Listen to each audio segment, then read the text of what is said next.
Good evening, ladies and gentlemen.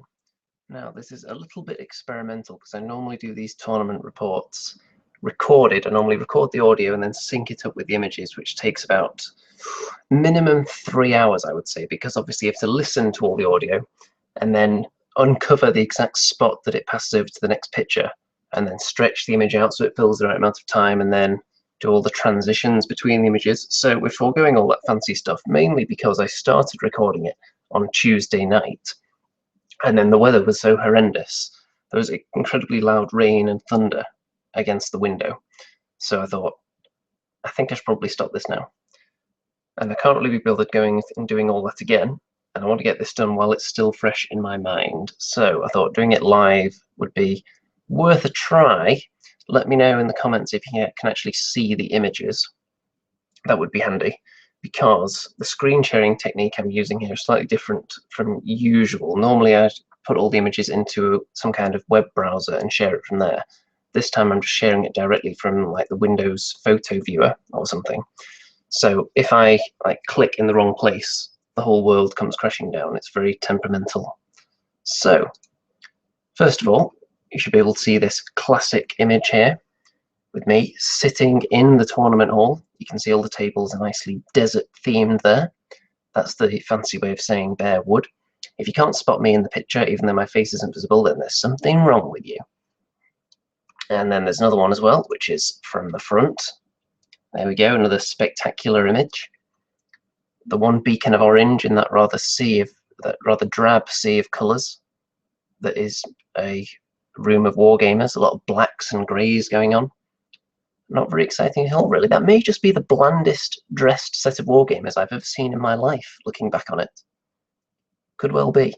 And there's a tiny bit of red in there, but that seems to be it, pretty much. So, first of all, this was Elemental Kings at Element Games, Northwest Gaming Centre. And here's the first picture of my army. So I'm going to go through my list first of all, which you may have already seen. But anyway, this is also the deployment and a bit of the movement at the start of game one as well, because I was forced to take all the pictures during my opponent's turn because it was a chess clock tournament. So if I was running down my own clock taking pictures, that would not be very beneficial. So this first scenario, by the way, was Pillage, which is the one where there are several tokens around the battlefield and you can't move them, you just have to be on them at the end of the game. So list-wise, let's start at the left here, shall we? So we have a regiment of werewolves right there.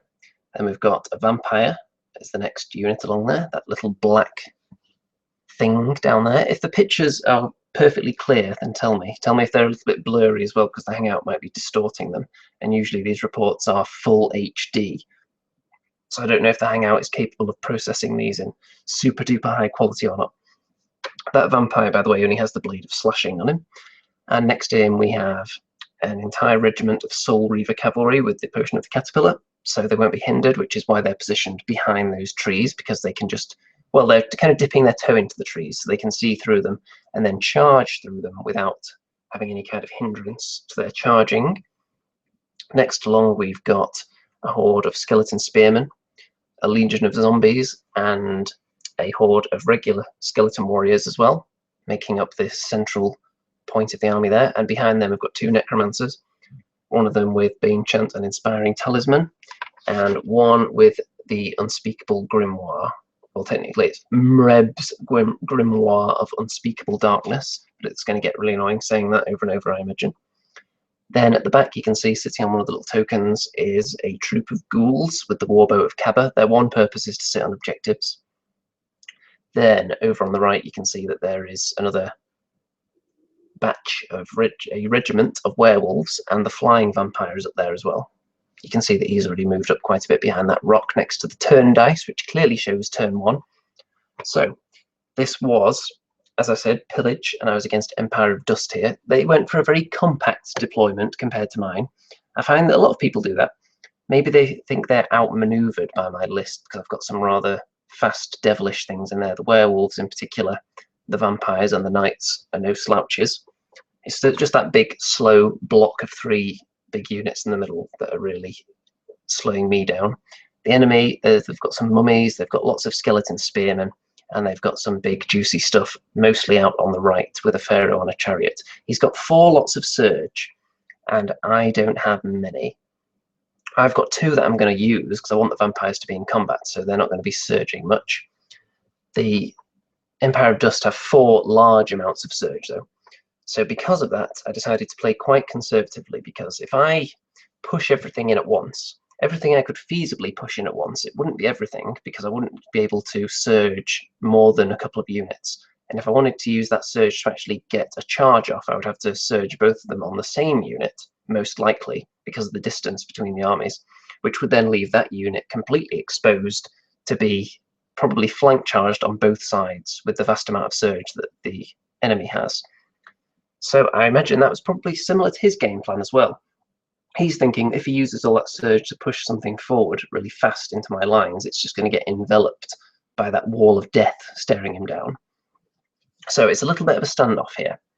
Let's go on to the next picture. You can see that my werewolves are on one of the tokens. It came out that there were 5 pillage tokens, and I was able to place 3 of them, so I put them all on my side of the table.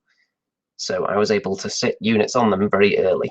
My plan was that if I'm sitting on all the tokens, eventually he's going to have to come out, so I'm just going to hang back, wait for him, and then when he surges something forward, you can see him measuring a distance here.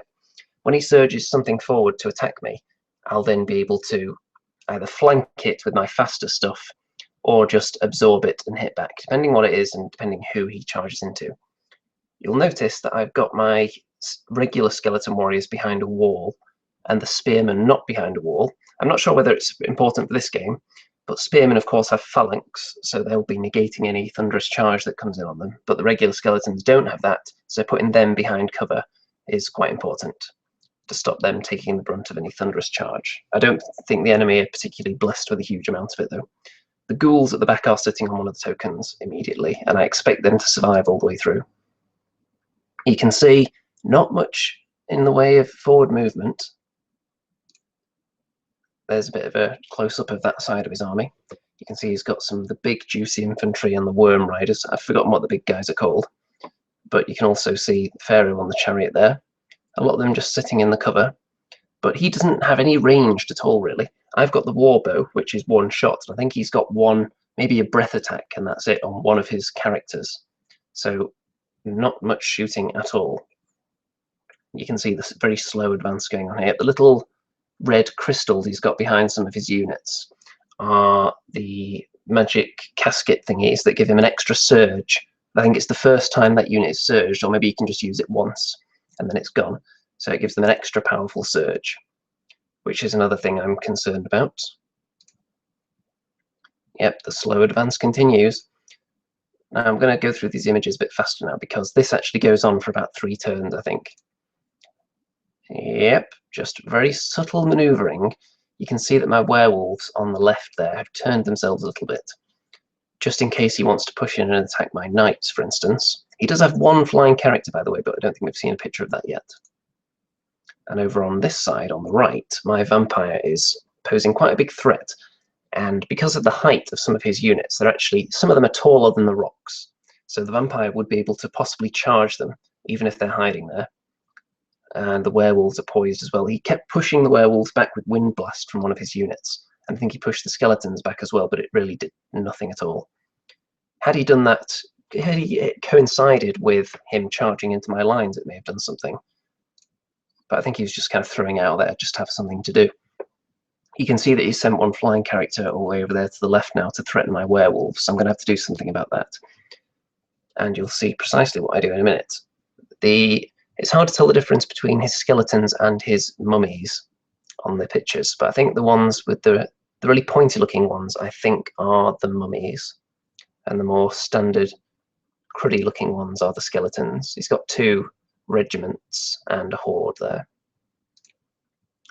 There you can see his flying, I assume it's a flying pharaoh, staring down my werewolves, and I don't want to get charged by it particularly, although I'm not too scared at the same time. I'm going to turn to face it though. And you can see he gets a bit fed up now, and he finally pushes everything forward, laying down the gauntlet. He knows I'm on more objectives, so he really has to get in there and bring the pain. So Let's see how much pain gets brung. He's left a small gap between those two units there for his Pharaoh on the chariot to get through. And you can see this is all the way into turn 4, and there's been no fighting at all yet. My vampire has advanced up there on the right, and he's being quite a nuisance because it's really preventing him from moving too far forward because he's so petrified of being charged by that vampire, I think. He doesn't want to be caught out of position because he knows he's going to get combo charged because I've got the ability to outmaneuver him with my vampires and werewolves. You can see that my other werewolves have turned to face his Pharaoh, and I think my other vampire has actually moved somewhere around there, somewhere in the vicinity, because I wanted to use that as a kind of a deterrent. In case his Pharaoh wants to charge into my werewolves, it would know that it was then going to get charged by a vampire. And then, in the middle, he's pushed those mummies up right to the edge of the woods. So he's really asking a question of me here. Am I going to charge them, or am I going to let them charge me? And I think you know the answer to that one. You can see more units have moved up there as well. His skeletons moving up to support the flank of the mummies, but I'm not concerned about them in the slightest. If I was going to leave myself open to being flank charged by one unit, it would probably be a regiment of skeletons. Not too concerned at all with my defense 6 knights I've got there. His other units are a bit more scary though, but he's not managed to get them lined up with any of my tough units really. I wouldn't like to face off with them with my knights because I'm sure they've got the crushing strength to actually do damage to them. Just facing off against skeletons, I'm not worried, and I know I'm going to be able to get the jump on the one unit of mummies that's over there. So I'm not overly concerned about them either, unless I get really bad rolls. Actually, just going back there, you can see that his chariot had actually turned to face my vampire, so that's how worried he is about that. And yes, his Pharaoh does go into those werewolves, puts a bit of damage on them, but that damage that his Pharaoh has taken there is the dice that hasn't been moved up alongside him yet, but that 5 is how much he took from my vampire charging into him previously.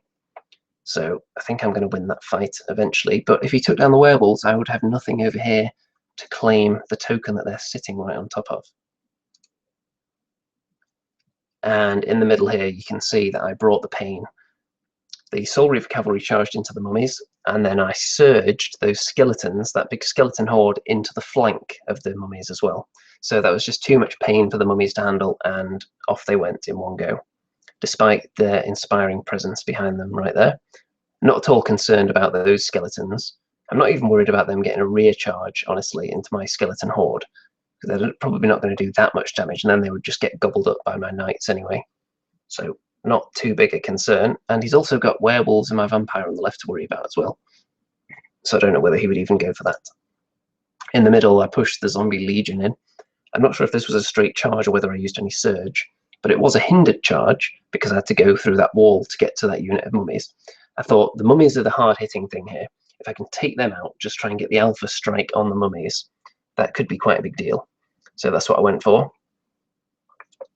And you can see we're on turn 5 now as well, so it's almost the end of the game, and at the moment I'm winning purely on the tokens that I'm sitting on, and I don't think he's going to have time to reach any of the ones I'm currently holding. That was my thinking, at least. Another angle on it there. This is probably when he's going back into the Legion in his turn. My werewolves are still poised, but you can see they have actually been pushed back by the wind there. And over on this side, I put more damage onto his Pharaoh, who put a bit more onto the werewolves, but not much. He is desperate to get rid of them, though, because I don't have that many scoring units, to be honest. So I've got a lot of big blocks, and then an awful lot of points packed into individuals, and a lot of units that I wouldn't want to be sitting on objectives, like these Soul Reaver Knights. They're kind of stuck there now, because they have to be on there, because we're right near the end of the game, but they're my main fighting unit, so it's kind of a waste of them being there. So when I put together my next list, I will definitely consider putting in a few more cheap scoring units. You can see there's a big skeleton battle going on up there between the two hordes. I think they're both skeleton spearmen, so it's perfectly even a matchup.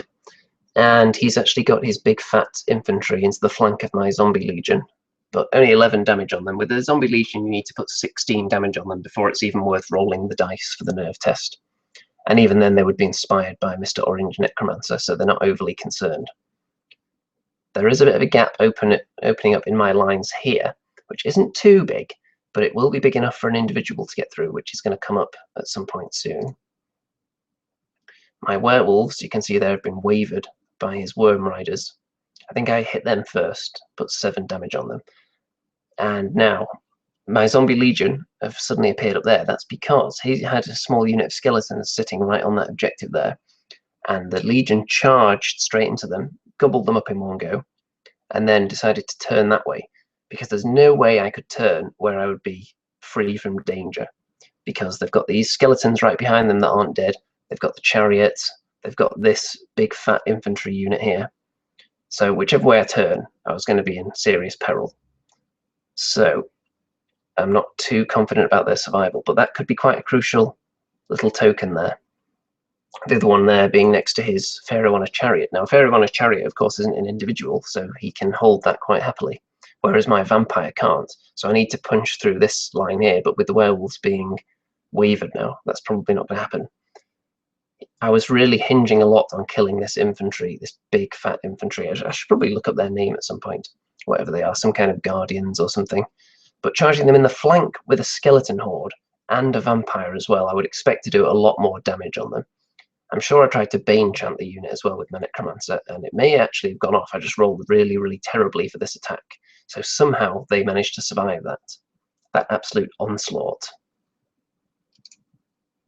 And over here, you can see that I've killed his... Have I killed his Pharaoh yet? It might still be there at this stage. Or if it's gone, then I have killed it. So I'm going to be holding that objective just fine. This one at the back with the ghouls is under threat, though, because he snuck one of his characters through, and it is the one with a ranged attack. And those ghouls do not have very high nerve at all. They only have nerve 8 and 10, so even 1 point of damage, there's a decent chance you can get rid of them. So that could have been a bad move on my part, leaving them to guard that crucial objective. Yeah, clarification there. Confirmation, should I say, that the Pharaoh is dead, and the werewolves are going to claim that token quite happily.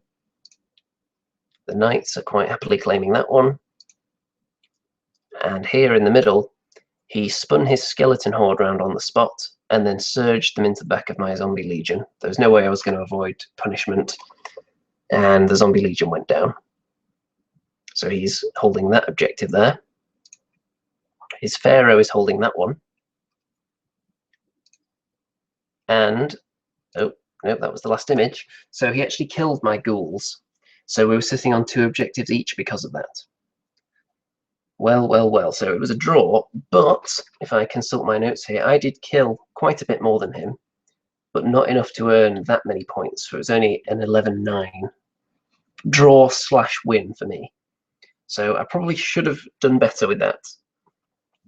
But I'm seeing the weaknesses in my list already. I don't have that many units, and it's hard to leave any one of them on an objective because they're all so important and big and expensive, apart from the ghouls, but they're so weak that they can't be relied upon to hold an objective, even under mild enemy fire. So I think I probably should have won it, and had it gone on to turn 7, I feel fairly confident that I would have got more out of it. Although I may have had to abandon some of my objectives to do it, I think this situation here, I would have been able to charge the rear of that skeleton horde with my skeletons, skeleton spear horde.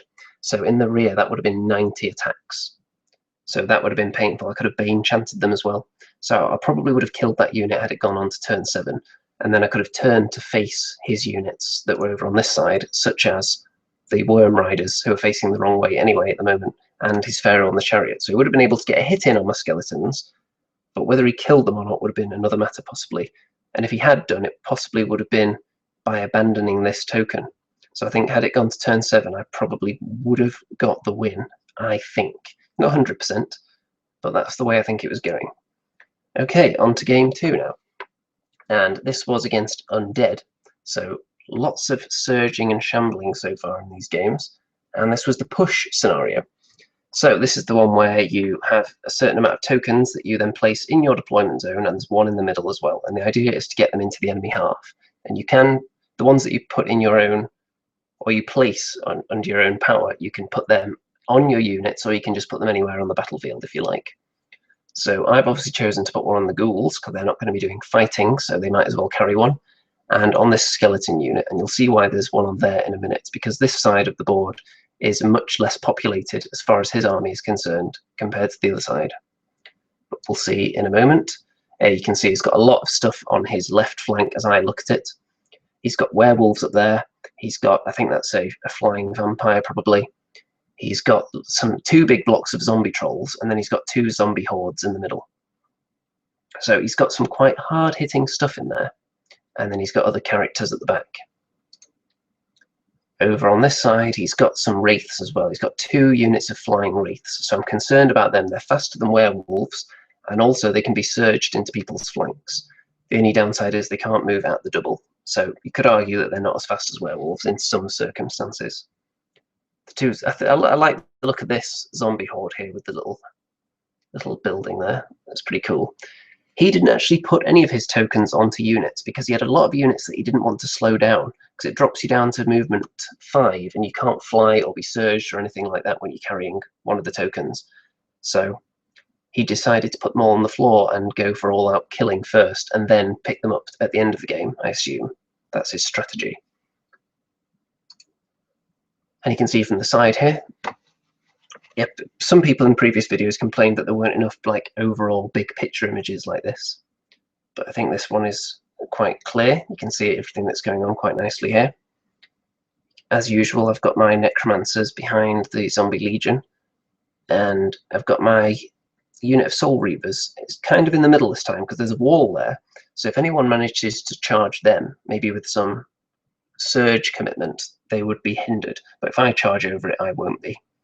So, and I've also got I've got 1 unit of skeletons over on that side because they're pretty robust. And if anyone's going to take a charge from his zombie trolls, it might as well be skeletons. Moving on. Here's another look at this flank here.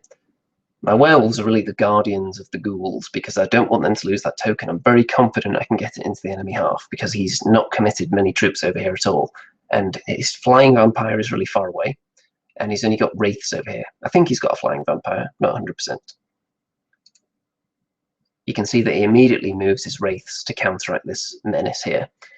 But I actually moved the werewolves up to intentionally within his charge range, basically saying, look, if you want to charge these werewolves with wraiths, they're within inspiring range of the vampire.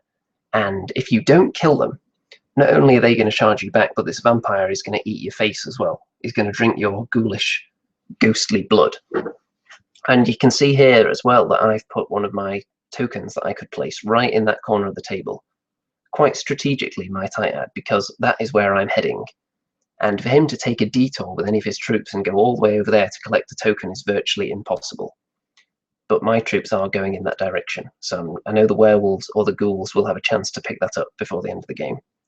And if you get it in the enemy half, of course, then it's worth 2 points instead of 1, rather than just holding on to it.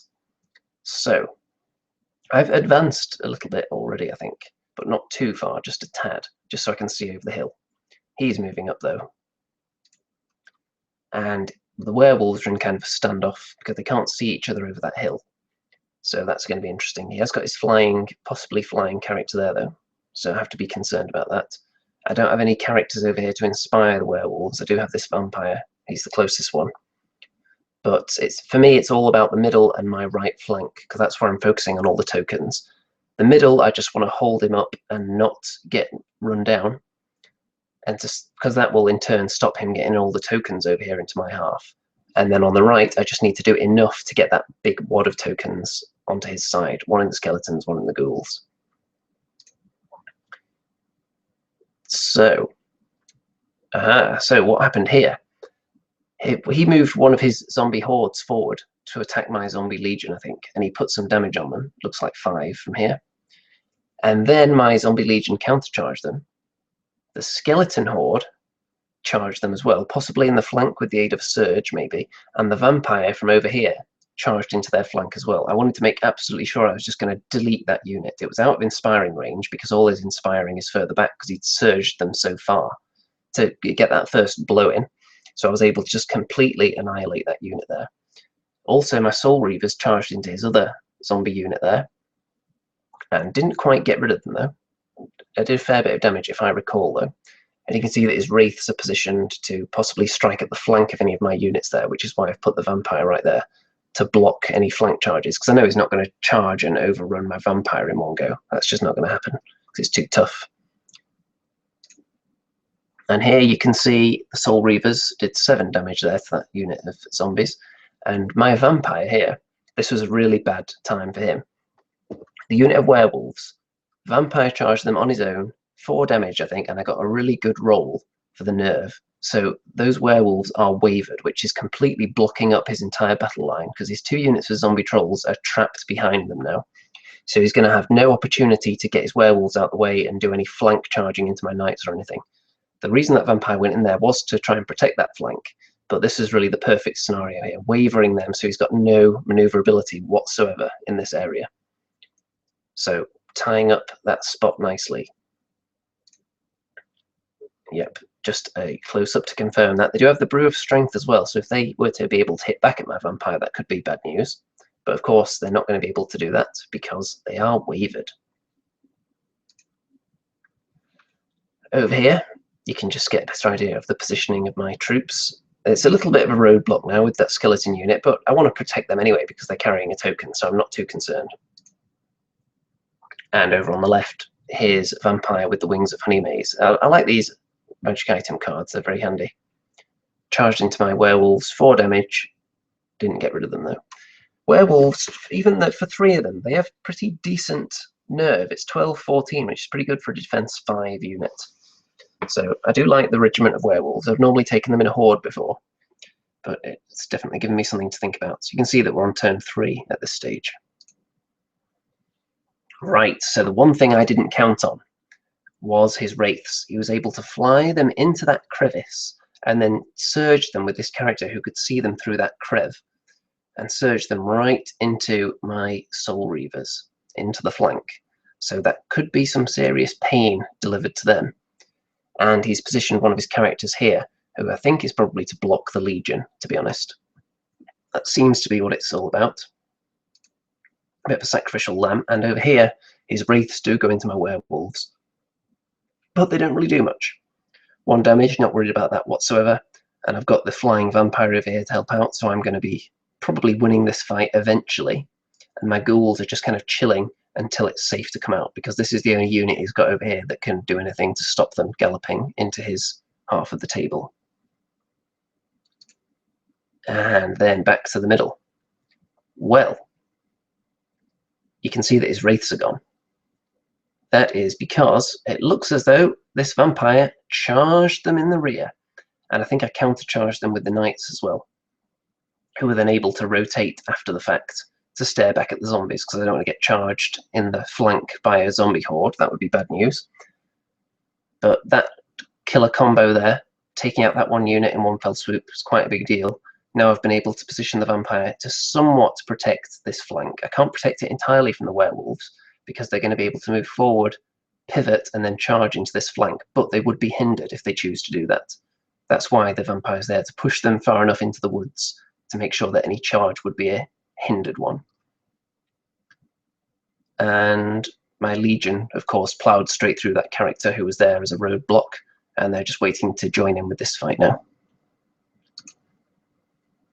Over on this side, you can't see because it's slightly off camera, but I've backed away my skeletons a bit.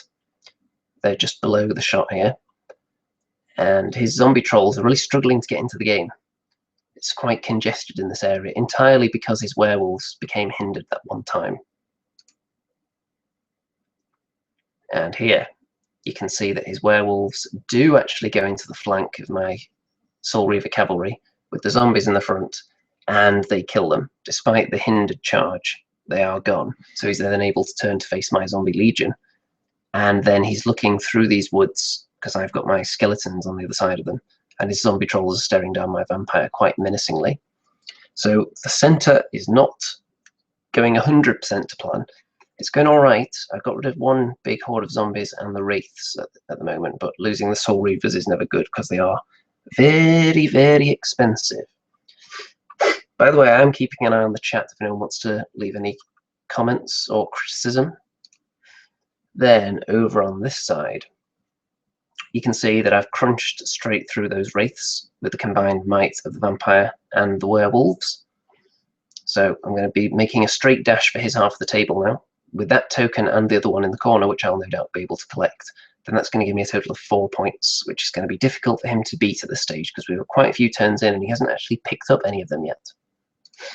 And my flying vampire is going to be coming back over here in a minute to help out, no doubt. So he has got a flank charge into my zombie legion with his werewolves. Oh no, he hasn't actually. He's positioned them in the flank, but he hasn't actually charged. He's charged his zombie trolls into the vampire. This is just kind of setting up the next turn here, being a menace. And I've put my necromancer right there, so it can't be charged by anyone. And his zombie trolls are closing in for the kill, which I don't like the look of at all. But my legion is pretty much undamaged at this stage, which is good. It's only really vulnerable once it's taken a couple of big hits. But he has got a flying vampire around here as well, which could munch one of my necromancers with ease, which is why my vampire comes over here to help in a minute. Yep, just to confirm, that vampire is right there with the wings of Honey Maze. And yep, I get right into his corner with these units just to keep them as safe as possible, away from any potential flying vampires or such. And I can't pick up that token yet, but it is only turn 5, so I'm going to be able to pick it up in the next turn. Then in the centre, I blast through a unit of zombie trolls with my zombie legion, so they're completely toast. And the skeletons are coming up to join in. He's got his werewolves there, though, and another unit of zombie trolls. But my unit of skeletons, just thinking scenario-wise here, have got 2 tokens on them now, because they were carrying one and they picked up another one in this area on their way. So they're now in his half with 2 tokens. And my necromancers are just moving along this way just to surge them even further away from him. And they're not even damaged yet, so a vampire charging into their rear is not a concern at all. Even if it hit with all its attacks and did a wound with each one, it wouldn't be enough to even roll the dice, as far as I can tell. Yeah, that's right. You would have to do 11 damage before rolling the dice on a skeleton horde, and the vampire only has 8 attacks. So it's pretty safe over there at the moment. There's a lot of paraphernalia on the table here. And it's quite a big fat mess in there. This necromancer is sitting right on top of that token just so he can't possibly pick it up, because you can't carry on a movement all the way into an enemy unit. You have to stop an inch away unless you charge them, which you can't because of all this obstruction. So I'm just sitting there stopping him picking that one up. So I'm thinking heavily about the scenario here. And he does kill the zombie legion though. But as you can see, my necromancer is being very annoying there. My vampire charges into his vampire, I think. But really all this is kind of academic at the moment because I've got so many tokens into his half. So, yep, the werewolves picked that one up. Oh, we've had a comment from Mr. Darren Parks. How did you find the terrain? The terrain, I thought, was perfectly serviceable. There's probably just enough on each table, and there was enough difficult terrain so that big cavalry lists weren't going to have it all their own way if they were relying on Thunderous Charge. You don't want to open a battlefield, obviously. Of course, the exposed wood battlefields weren't ideal, but what can you do? Buy battle mats, that's what you can do, Element Games. Then this unit, of course, has 2 tokens on them, and they made it all the way to his edge almost, with some moving and surging. So I was able to get 4 tokens into his half, giving me 8 points. And he didn't pick up any tokens, because at the end of the game, he just decided to try and go for killing, because he knew he was no way going to win the scenario, because I'd been able to weasel all my tokens through the attack into his half. As far as killing went, I did kill more than him. Only about 300 more points, so it was only worth 1 extra tournament point, which meant that it was a 16-4 win, which is a very, very solid win indeed. And the fact he polished off the zombie legion in the last turn, and had that survived, that would have been more points to me, I imagine. So that's what you've got to do. If you know you've lost the scenario, just try and get some kills in to make the score a bit closer. But by the way, I didn't like the way that the scenarios were so heavily favoured in the scoring in this tournament. That's what I like. I don't like kills to be too important in the overall score. I like the scenario to be worth a lot, so you can still get massacred and potentially win the scenario. which may just come up in a game at some point soon. So we're on to game 3 here. Now this one was control, which is when the table is divided into 6 sections, and if you control the one, the opponent's center is worth 2. So my army is not really ideal for this, because the amount of scoring units I have, let me just have a count. How many big units do I have that can potentially hold one of these areas that are somewhat valuable? I'm not going to count the ghouls because they're so cheap. Let's see, skeletons, 2 hordes, zombie legion, werewolves, very expensive, soul reavers. So I've got about 6. So that means I can't afford to lose one of those units if I want to hold all the table sections. Yeah, not ideal. So really, I think I could do with some smaller units. Although when you've got less, you just kind of have to focus in on the table quarters, or not quarters, the table sixths that you actually want, and the ones that are most important at any given time. The key ones, of course, being your own center and the enemy center. I'd only played one game on this scenario, and the scenario didn't come into it too much, the one game I played, so I hadn't really devised too many strategies for it. But my plan was, because I was against Night Stalkers, who I'd never played before, so I had a quick look over the opponent's army list, and let's see, well, let's have a look at my deployment a bit first. So here, this is the left flank with the werewolves, the ghouls, who I'm planning to leave over here and just chill and not do too much fighting, just in case I need to dive onto a different area. Then we've got the vampire next to the skeletons and the zombies, and on this side I've got faster stuff, flying vampire, the knights, more werewolves, and more skeletons there. Okay, here's his army, very tightly compact, and a lot of the units are very similar to undead units. The big weird thing with Night Stalkers, of course, being that they're not inspired by any of their own characters, they're inspired by enemy characters, which is something I did strategize for a little bit, you'll see in a minute. But he's got 2 units that are very similar to wraiths. I can't remember what they're called, but they're virtually the same as wraiths. And I think the 2 big units, well, that unit there, I think, is scarecrows. They're like zombies. And then he's also got these units here that actually shoot. He's got 3 of them. You can see him moving the 3rd one up there. And he's also got, I think they're a bit like werewolves, that unit there. And he's got a lot of kind of annoying, they're not individuals, which is going to be handy for this scenario because individuals can't hold table sections, which is another reason my list isn't ideal, because I've got about 700 points in individuals. So over a third of my army can't hold any territory whatsoever. All they can do is kill. He's got a big nasty demon guy there. So Mickey Jennifer says, are all the armies undead? No, this army I'm against here isn't technically undead. They just have a lot of units that are similar to undead units. Okay. Oh, you can see him getting his tape measure out. They're actually quite an attractive looking army, aren't they? Pretty cool.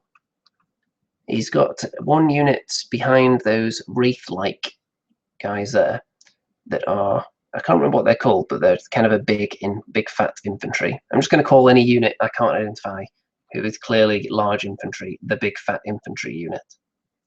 And those are clearly very similar to werewolves there, so I think they're quite self-explanatory.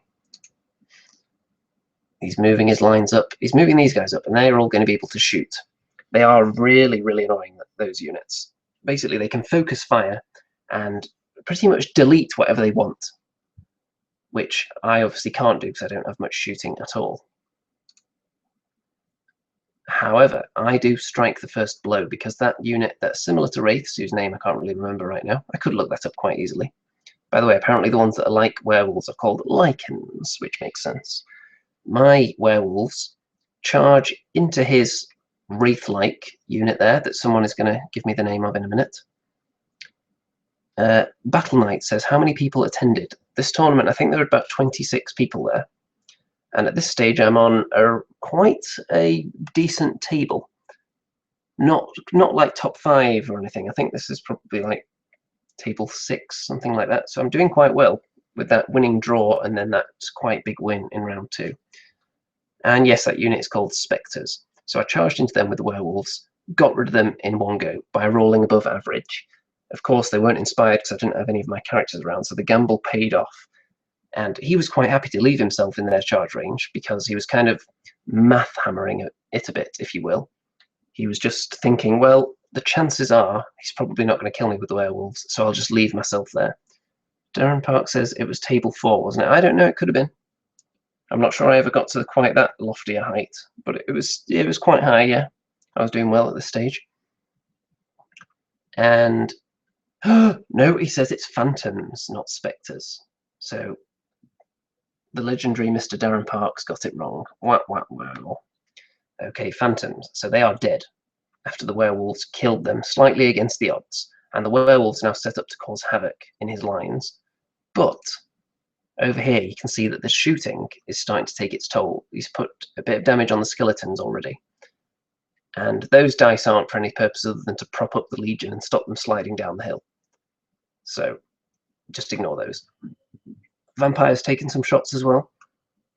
And I'm very concerned about this area. This is going to be quite a kill zone in a minute, you will see. Other than that, I'm pushing up, trying to envelop his lines a bit. And I'm thinking, well, if I kind of fight him right in his own corner, if the fight goes on long enough, he's just not going to have time to push out to claim table sections. So if I leave a couple of units behind to claim other areas far enough away from him, then he's going to be kind of screwed and run out of time. That was my plan anyway. And I positioned my vampire with options to charge into anything, but it's also kind of a trap. I even said to him, this is the most obvious trap anyone's ever set in the history of Kings of War. I wanted his phantoms to charge into this vampire right here, setting up everybody looking right at them. So they would immediately get just triple charged to death if they went for that. So he didn't fall for it because he's no chump. I think this guy I was playing here is like one of the top 5 ranked Kings of War players in the world or something. So as soon as I saw that I'd come up against him, I thought, well, it's been a good day. I can afford a loss now. Now this unit here, I can't remember what they are because they're clearly some kind of Tyrannid unit, I think, but representative of, oh, apparently he's ranked number 2. Well, there you go. That just makes my lack of getting instantly wiped off the table all the more impressive. So the unit he's got there go into the werewolves and do 0 damage, and then when I do damage to them, it looks like they become wavered. So wow, these werewolves, MVP so far. Next, over here, here's a big demon. I think it's called like a void something. It might be. It's the big gigantic Night Stalker flying monster that's very expensive. Flew straight into my necromancer, thinking, well, which one of those necromancers do I want to eat? I know, I'll kill that one, hoping that you would then be able to overrun quite far enough so that I wouldn't be able to get any surge action onto him. And then over at the top here, you can see that I've got skeleton charge and a vampire in the flank, because his wraiths weren't falling into the trap, so I just went for it with the vampire in there. Quite a bit of damage on them, but not enough to get rid of a horde of scarecrows yet. Then over here, you can see I'm just setting up, ready to pounce. The werewolves aren't too eager because they're just going to hold this table section. But what I should have been thinking about here, strategy-wise, is because he's boxed in on the left-hand side of the table, if I focus all my efforts into controlling his central section and my central section, that's going to be 3 points for me. And unless he could break through my lines, he's going to have a maximum 2 to hold. So if I just completely write off the right-hand side of the board and just push in and try and kill, then that would have served me a lot better than leaving the werewolves behind, I think. But obviously, not much experience with this scenario.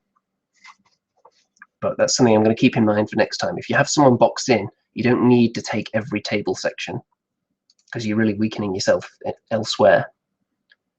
And his big amount of shooting here, I think they actually completely killed my skeleton horde and my vampire in one go, which has left a huge gaping hole in my defense line now in the center. So that's not good at all. Yeah, he's moved his wraiths behind, not wraiths, his phantoms that are very much like wraiths, behind his little block of shooting death here, which is a bit of a nightmare section. Now, his big gigantic evil demon beast. Actually, first you can see that the zombie legion have taken some serious shooting damage there now. But his evil beast has killed well, he's ripped at least a limb, maybe a leg off my necromancer, but couldn't get rid of him because he's inspired by the friendly necromancer there. So he's all right for now. And that's going to be very bad for that demon, because once those zombies turn around, that's going to be a 1-inch surge probably, which I surely couldn't fail. Skeleton spearmen and the knights are moving up to try and envelop him a bit and get into his flank. But at this stage, I'm running a bit low on big block units because the Legion aren't going to last too much longer, and the skeleton warriors are dead. There we go. The Legion turned round, they were surged into the giant evil void monster, whatever it's called, and toasted. Big time. The zombies, it was a flank charge, so it was 80 attacks. And they had the Brew of Sharpness on them. I don't know whether I mentioned that at the beginning, but it gives them +1 to hit, which means at standard, it's 40 attacks hitting on 4s then. And when I've got Bane Chant around as well, which I invariably cast on them, it makes them a really tasty prospect in combat. So in the flank, of course, any time you get a flank or rear charge with a zombie legion, it's just bucket of dice time. So that thing got absolutely annihilated. And over here, the werewolves still holding firm against his unit there, putting more damage on them. You can see we're on turn 4. And his it's his death pile in the top left corner there, so don't be tricked into thinking any of them are still alive. That's just where he put his corpses. Slowly moving in with all my troops, getting towards his lines. Zombie Legion, because they took so much shooting damage, I thought if I leave them there, they're just going to die.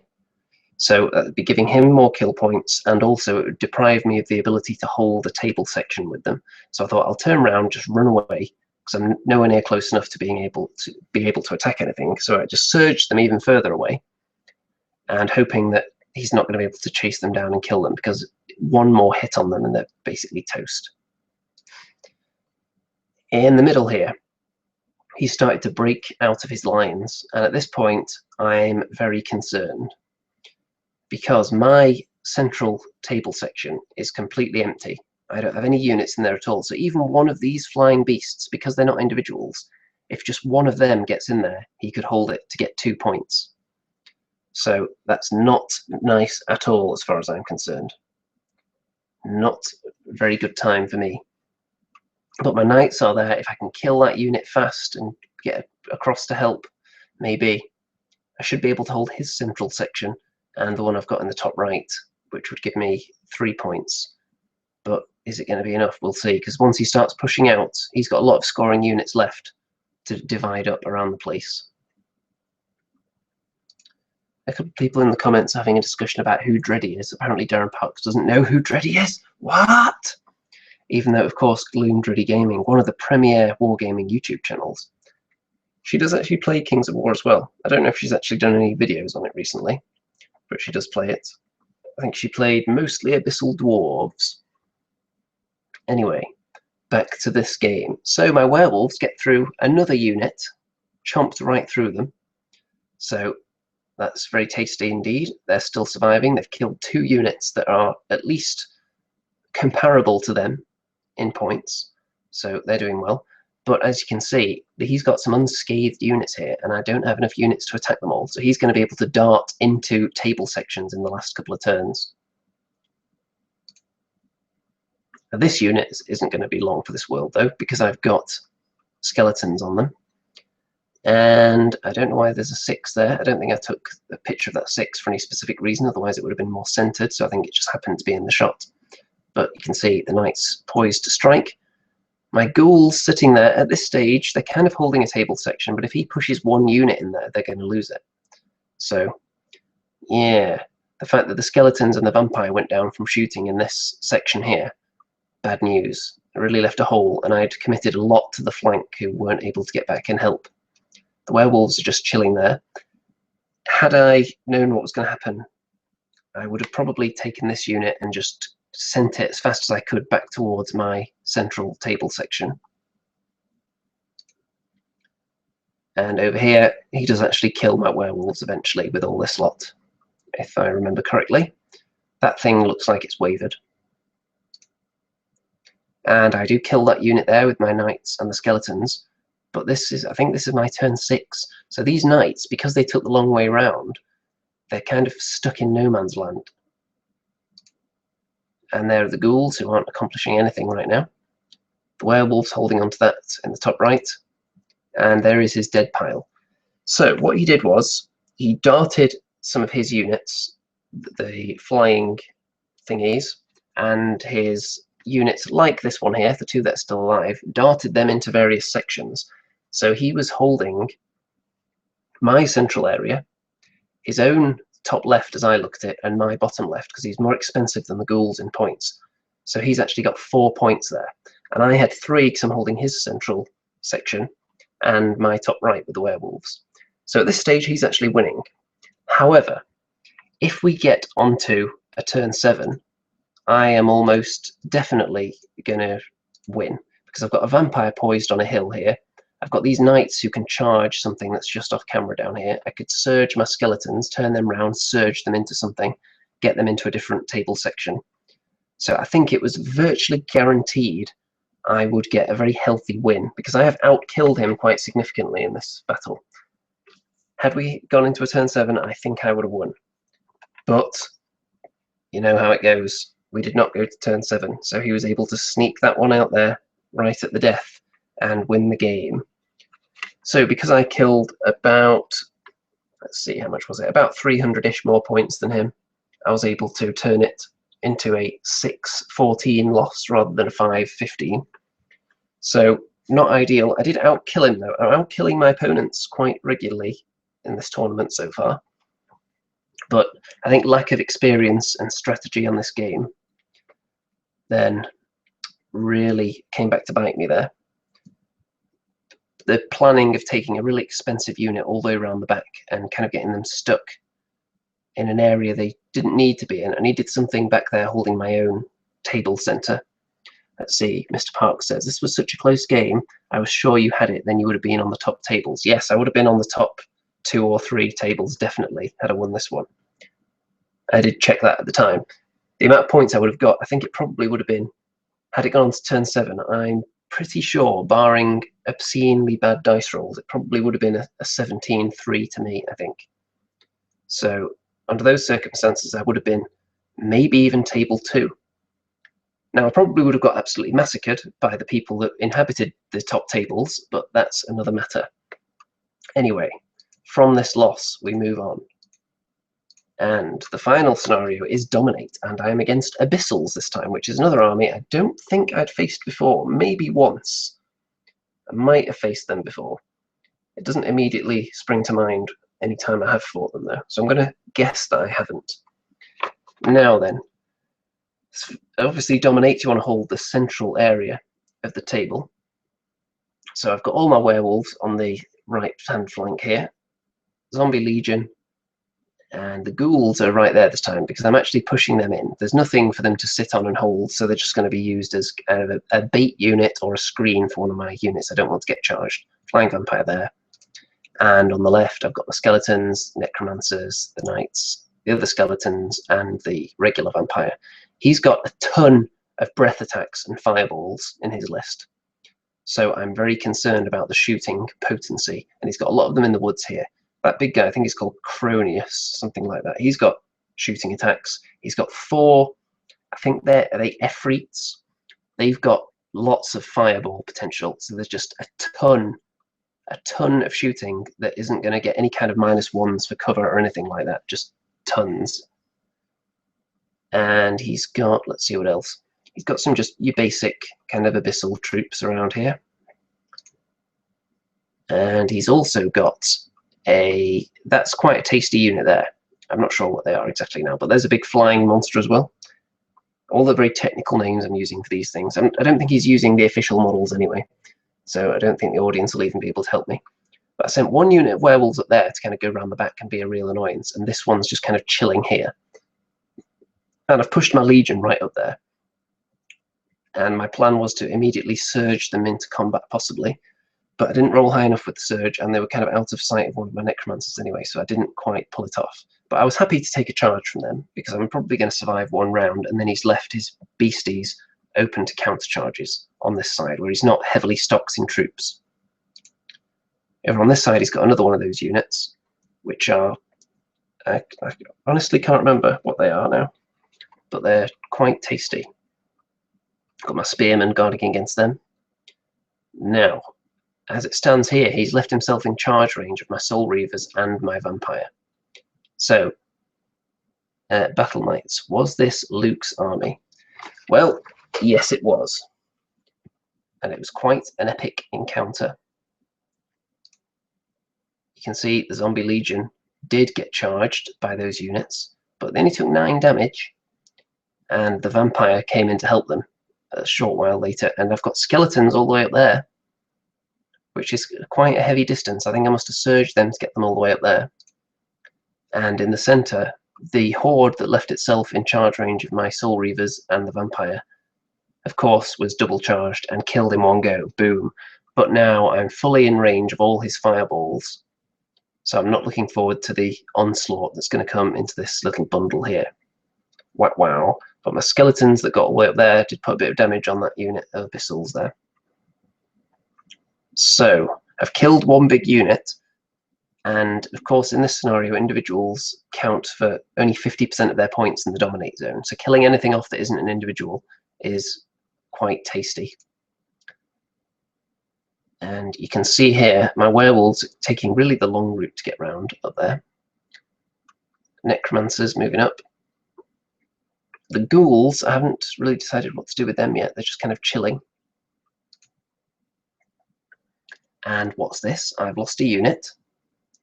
Well, what was next to that flying vampire? Let me see. Yes, it was the Zombie Legion. So he killed off the Zombie Legion with a charge. It may have been a double charge. So they are gone. So that is quite a big blow to lose them so early. But I have managed to get some of my other units into charge range behind the Legion. So it's about to be a delivery of some pain. And look at this. All those fireballs, 12 damage on the Soul Reavers, but he can only waver them. The roll wasn't high enough, only a waver. So I'm very pleased with that they're still alive and they're going to absorb more of his shooting and prevent it being laid out onto somebody else shortly. Now you can see a very blurry hand there at the top, which is not impassable terrain. That's just him scooping up his dice as I take all these pictures during my opponent's turn. These werewolves are really within striking distance now, though. And his big monster there is dead because my ghouls and the werewolves combo charged it. And the ghouls actually did really well there. They did quite a few points of damage. And then the vampire went into this unit here and put a bit on them. But he doesn't have that many attacks, so killing them in one go is probably not going to happen. Skeletons and his abyssals there, having a bit of a slugfest. So, over on this side, it's not looking great for me. This vampire that was here, I think that might be the vampire's run over there to attack this unit in the rear. We might have a picture of that now. Yeah, there we go. Vampire attacking them in the rear, skeletons in the front, because I needed to clear them out, because this unit here is threatening the side of these skeleton spearmen, or that is, in fact, it's going to be a rear charge if he gets in there. So I needed to kill that unit and then overrun with skeletons far enough to get out of their charge arc. But I horribly failed with my rolling there and only got 6 damage on them, despite the vampire being there, and 30 skeleton attacks. So that is going to be bad news. This skeleton unit is possibly going to get munched with a rear charge from them. In the middle, oh, what do you know? He put more damage onto my Soul Reavers. And what's this? It's a double 1. So now only are they not wavered anymore, they can now just charge off quite happily, despite taking quite a lot of damage. So they're going to be able to basically pick a target next turn and just have one last go at killing something before they finally go down next turn, which is a nice bonus. I think that's the first double 1 in this tournament so far that actually meant anything. If you remember one of the previous tournament videos I did, there was something obscene like 10 double 1s that all went against me. So I think I'm entitled to one in my favour at this stage. You can tell he's sneaking his. I'm not sure if these guys have breath attacks or fireballs, but they've certainly. I think maybe fireball 20 on each one, something ridiculous like that. But they're really tasty. Over here, I'm really closing in for the kill now. Killed off some units on the way, and it's just a big wall of my units closing in. flying vampire has come over as well to threaten his units. The ones that are more than height 1 anyway, because I can't see over my own skeletons otherwise, which is what's inspiring me to actually use one of the models that I've got in my collection as a vampire on a Pegasus, perhaps, in an upcoming tournament, because that would give him extra height, and he's not that many more points, to be honest. So that may be worth a try. Ghouls, this is the longest they've ever lasted, and I think they actually wavered this guy as well, which is going to be handy because he's not going to be able to shoot. Werewolves closing in. Of course, the aim is to get units into this central area, so really closing in on that and not straying too far from the objective. Now, my knights with their one action. Had I known that this Cronius guy had the Fury special rule, I probably wouldn't have charged him. I probably would have charged one of the individuals and just deleted them. But I charged into him and didn't do that much. I think I did 9 damage, it looks like there, but couldn't even waver him. So, or I might have wavered him and it just had no effect, so he didn't even put a marker down because he can still countercharge. The vampire did waver this guy, this Ifrit I think it was, and the werewolves wavered that one. So he's got 3 of them wavered, which is really going to limit his shooting attacks. But I would have liked to have killed that guy with the Soul Reavers before they inevitably die next turn, because all they need is 1 more damage on them and they're basically toast. Then, over on this side though, he did go into the rear of my skeleton horde and kill them. So on this side for him, his remaining units are making their way over. So it's going to be battle of the flanks meeting up in the center in a minute. Over here, yeah, the Soul Reavers go down. I think they were probably charged by that unit, actually. I don't remember. But that's what it looks like. And then his other units have just moved into the center to make sure they're in the middle there. And then there's going to be some shooting from them. But I've pushed all my units up here as well. Got my vampires and my werewolves into the middle. But you can see that he kills the skeletons. Now, ignore these blue tokens here. They don't mean anything. I think we actually moved them by accident before I took the picture at the end of the game, because this was turn 6, and everything you can see here is in the center apart from those werewolves. So, had this gone to turn 7, I went first, so let's see how this would have played out. I would have charged. Cronius had taken heavy damage, so the werewolves probably would have charged him to finish him off. A vampire into one of the Ifrits. I can just delete one of them probably with a vampire, I would hope.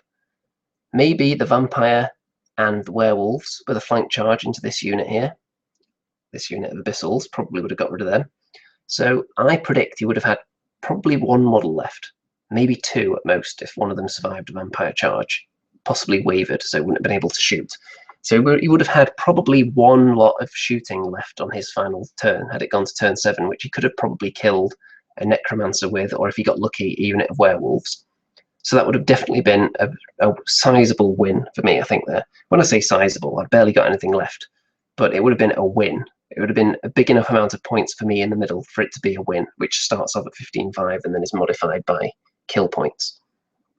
However, yet again, for I think it's the 3rd game this tournament, just when I needed turn 7 to virtually guarantee a win, we didn't get turn 7. The game just ended right here. So the only unit that's outside of the circle are those werewolves up there who couldn't quite get there in time because they only wavered the guy they were killing in the previous turn and couldn't overrun far enough this turn. So it's just all that stuff. I've got mostly individuals in there who of course halve their points. So that means it's a draw. Because we had a very similar amount of victory points in the center here. Once we'd halved our individual costs, we had virtually the same, I think. I did kill more than him by roughly, I think it was almost exactly 400 points. I'm not sure if anything else is live on the battlefield here. I don't think it is. But I believe I had 400 more points than him living at the end of the game. Or I killed 400 more points than him, well, the same thing. Which means that I get 2 bonus points, so it becomes a 12-8 draw/win in my favor. So, I think that might be the last picture of the whole thing. Yes, it is. So, overall, I finished 9th in the tournament, and the chap that I played in Game 3, one of the top-ranked players, actually, I think he got massacred in Game 4. He must have done, because I think he dropped down to about 14th in the table. So I actually ended up finishing above him despite losing to him, oddly enough. So that's probably a lesson that you probably don't want to go to the top tables in the last round unless you really think you're going to win, because I'm sure I would have probably got absolutely butchered by some of those hardcore lists and hardcore players for that matter on the top table in the last round had I made it there. But you never know, you've got to be in that position to have a chance of winning.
Well, I'm back, and I don't know what happened there. The Hangout crashed for some reason.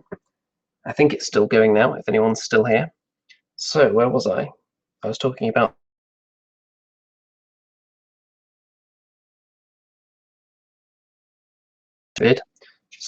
decent luck in general, not hugely obscene. There weren't any ridiculous amounts of double sixes or double ones thrown at this tournament for a change. And I think my army list is pretty decent, actually. Considering I didn't really build it for cheese or anything, it was really model availability. I think the flexibility, the maneuverability of the werewolves and the flying vampire and the soul reavers quite fast as well. I think that was a good combo. Those little units of werewolves, those regiments, do really terrify people because they're so fast and they do hit hard even though they're only a regiment. They're still pretty damn good. I'm thinking next time I might take some wraiths to get even more flying in there. And I could actually have 2 flying vampires. If I change my foot vampire for a Pegasus vampire, then that would give me 2 vampires with the ability to fly, one of which is no longer an individual, which is going to really affect my ability to score points in many of the scenarios. So taking him out of the individual pile and into the everything else with the ability to score pile could be a huge deal there. So I think that's something I'm definitely going to do. To pay for that, I think if I drop some of the werewolves, perhaps, and replace them with slightly cheaper wraiths, I think that would give me enough points to turn one of the vampires into a Pegasus vampire then. And I think most things in the list could stay the same. I might take away the Grimoire of Unspeakable Darkness from Necromancer, because I'm not sure I needed that additional surge, really. 8 is generally enough for the amount of surging I want to do. And it's points that I'm not sure were ever fully used in this tournament, because I've got a lot of things that don't even need any surging at all, like the Soul Reavers and the Werewolves. Of course, if I bring in Wraiths, it'd be handy to surge them, but usually to surge them, you've just jumped behind a unit and you're very close anyway, so you don't need surge 12 to get them in, typically. But yeah, I'm quite satisfied. I think this is probably my strongest tournament performance so far in terms of overall planning and strategy and whatnot. Of course, game 3 let me down a bit because I wasn't that overly practiced in the scenario. So I think had I played a few more games at that now, I feel if I was playing a game with that scenario now, I would be able to keep in mind that the two key components are that's the central strip of the battlefield that are worth more points, either to yourself or your opponent. Holding those two is really key. So, yeah. Anyway, I hope everyone has enjoyed watching this, and if you've got any feedback comparing this maybe to any of my other tournament breakdowns, whether the quality of the pictures and whatnot is high enough, and whether, obviously I haven't been able to go through and edit any minor mistakes or pauses out, which is something I like to do. I like the video to be perfect when I've actually recorded it in advance, so I go through and chop out tiny little pauses in speech and so on, just to stop the video dragging out too long. And occasionally I'll make a horrific mistake while going through the game as well, which I don't think I did this time because I looked at the pictures quite extensively beforehand to ensure that wouldn't happen. So hopefully I've just saved myself like 5 hours of editing, and that's the only difference that people have noticed here, I would hope. Apart from the fancy kind of swirly transitions between each image, which of course we're not going to have. So for anyone that misses those, do let me know. When it comes to picture-based battle reports, I wouldn't do those live though, because I think they do need a bit more jazzing up than tournament reports, which are a bit more clinical, because there's a lot of games to cover and it's really more about strategy rather than telling any kind of story like a battle report would be. So definitely going to take Undead to the next tournament, because I think I'm on a bit of a roll with them now. I think I've got, with a bit of tweaking, I think I can have a competitive list. The main letdown, like I was saying, is just so many points packed into individuals. So turning one of those vampires into a non-individual by putting him on a Pegasus, that is going to be the way to go, I think. Definitely. The Zombie Legion, they had a pretty good tournament. They generally do, even though they're 245 points with the upgrades I put on them. But I think it's worth it. They scare people as well because there's so much damage you have to put on them. Even if you roll well, you still have to put a lot of attacks in there. And Soul Reaver Cavalry, yeah, they did all right, I think. They are an instant target for people, but with defense 6, they can soak up a fair bit. Their nerve isn't obscenely high for such an expensive unit, 15-17, and they are over 300 points with the upgrade. But yeah, still very tasty, I think. The Necromancers, they eat up quite a lot of points, and I don't use them for that much, really. It's only really the Surging, which can be important at times. And you feel like if you lost one Necromancer and that was the only one you had, it would be really bad news, with no more ability to surge other than the vampires who you want to be in combat at all times, so you don't want them using their surge at all, other than in a dire emergency, perhaps. So it was a very enjoyable experience, the tournament, though. All my opponents were sportsmanlike, though there were I wouldn't say there were any disputes as such. There were a few rules that we weren't clear on in one or two of the games, which we just checked. But it was never anything like, no, you can't do that, mate. There was none of that going on. It was all very friendly, all my games. I can't speak for all the other games at the tournament because I didn't witness them all. But I didn't hear any tales of anyone being dragged across the table or punched in the face or anything. I think I would have noticed if something like that had happened. Even with my hindered hearing, I think I could still detect something like that from going on. Let's see, anything else I want to say about this tournament? I like the scoring system. I think I already talked a bit about that. I like the fact that the scenario is key, because even in game 3 where it ended up costing me, I feel like that's how it should be. If you take your eye off the ball with the scenario, you should lose. I shouldn't have won just because I killed more. So yeah, you really have to take the scenario at the forefront of your mind. Game 2, the one where I got my big win, my opponent didn't really focus on the scenario at all, kind of because his battle line was kind of messed up with him getting some of his units stuck behind my vampire and wavering that unit. So he kind of gave up on the scenario early and just went for killing, which is all very well, but I'm not sure I would have taken that attitude so early in the game. I think he probably could have possibly gone for the tokens a bit more. Maybe his deployment possibly was maybe too narrow, but most people seem to deploy really narrow against me. I'm not sure whether that's something just people do in general, or whether it's just me. But, because I generally deploy really, really wide, whichever army I'm playing with. Maybe because I've got faster units, the werewolves and so on, but I like to put things down first on either flank and really keep the opponent guessing, and then when they deploy everything together, I feel like I've got the ability to maneuver around them and kind of pin them down with my big tough units and stop them maneuvering into scenario winning positions. That's the way I look at it. So I like to spread out and keep my options open. Of course, that does spread out inspiring as well. But that's generally how I look at it. I'm not sure what the general consensus is, whether people typically spread out that much. And I'm going to, now if I jump back to the comments now, is this going to completely destroy the screen sharing? It could well do. So what I'm going to do is I'm going to very quickly just shrink the Hangout window box, which immediately stops screen sharing. And there we go, now it's back. So let's see, Azrael88 says if you dropped the Necro with the book, you could take the Cursed Pharaoh. He still has Surge 6, but he can get stuck in as a decent counter when needed. Might give you some more balance in that area. That could be an interesting point. I'd have to look how many points the Pharaoh is actually. I've always felt a bit weird about the Pharaoh being in the undead list, just because of the Empire of Dust being a thing that exists. I would always feel a bit weird about taking a Pharaoh in undead for that reason. I don't think it really fits the theme, but I could see how that could be interesting. Give him a bit more fighty ability than a Necromancer, certainly. Not as tough as a Vampire, but could still be quite tasty. I'll look into that though.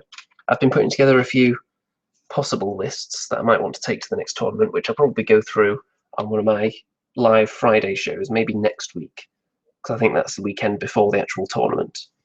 So I'll probably go through them on there and see if people want to give me any feedback on the eve of the tournament, if you will.